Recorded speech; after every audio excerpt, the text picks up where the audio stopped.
معراج کی بات کرنے کا تو اب وقت آیا ہے، اس لیے کہ معراج کا سارا واقعہ تو مسجد اقصی کے گرد گھومتا ہے۔ سبحان الذی اسری بعبدہ لیلا من المسجد الحرام الی المسجد الاقصی۔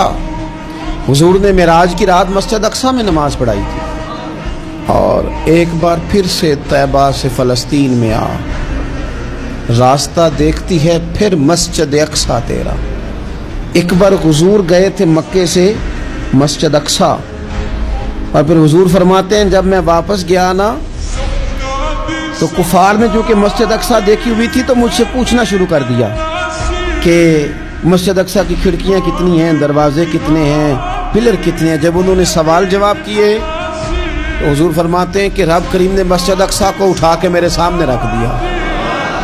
میں دیکھتا جاتا تھا، بتاتا جاتا تھا، کہہ لوں بات کر لوں۔ ایک دفعہ حضور مکے سے مسجد اقصی آئے، اور ایک دفعہ مسجد اقصی میرے نبی کی زیارت کے لیے مکے گئی، حضور کی زیارت کے لیے مکہ شریف گئی۔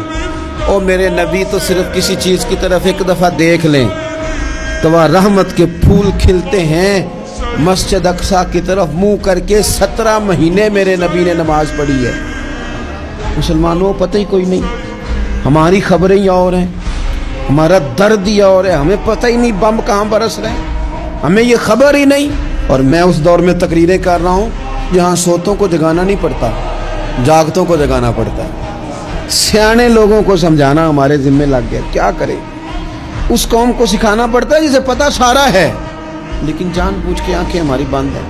یہ مولوی کو بات کرتا تو لوگ کہتے دیکھو مولوی گالی دیتا ہے، لیکن اگر قائد اعظم محمد علی جناح کہے کہ اسرائیل امریکہ کی ناجائز اولاد ہے تو پھر تو تمہیں ہضم کر لینا چاہیے نا، پھر تو لیبرل کو بھی ہضم ہونا چاہیے نا کہ قائد اعظم نے کہا ہے، اور اس ناجائز بچے کو تم نے اتنی طاقتیں دے دی کہ وہ مسلمانوں کے قبلہ اول میں نماز پڑھنے والوں کو بھی نہ بخشے۔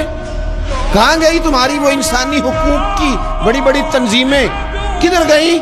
اور میرا پاکستانی میڈیا سے بھی سوال ہے، چند دن پہلے سیالکوٹ میں ایک واقعہ ہوا، ناانصافی ہو گئی جی، ناانصافی ہو گئی جی ایک بی بی کے ساتھ۔ ہر بندے نے شور مچایا، بڑے بڑے طوفان اٹھتے ہیں، کیوں ہوا جی کیوں ہوا؟ مسجد اقصی کی توہین ہو گئی تو پھر طوفان کیوں نہیں اٹھا؟ ٹاک شو کیوں نہیں ہوئے؟ بحثیں کیوں نہیں ہوئی؟ میں اس موم بتی مافیا کا کیا کروں؟ ان لبرل لوگوں کا کیا کروں؟ ان کے سپورٹروں ووٹروں کا کیا کروں؟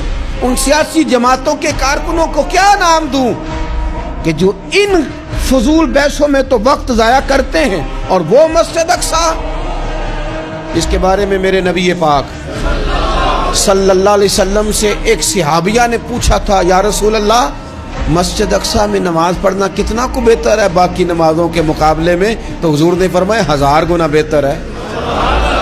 بی بی عرض کرنے لگی سونیا میں جا تو نہیں سکتی، دل بڑا کرتا ہے۔ حضور نے فرمایا جا نہیں سکتی تو وہاں تیل ہی بھجوا دے، جس میں حاضری لگوانے کی حضور بات کریں جس مسجد میں۔ اور نبی پاک علیہ السلام نے فرمایا خاص کر کے سفر کرنا ہوا تو 3 مسجدوں کے لیے کرنا، ایک مسجد حرام بیت اللہ کے لیے، ایک مسجد نبوی کے لیے، اور تیسرا مسجد اقصی کے لیے۔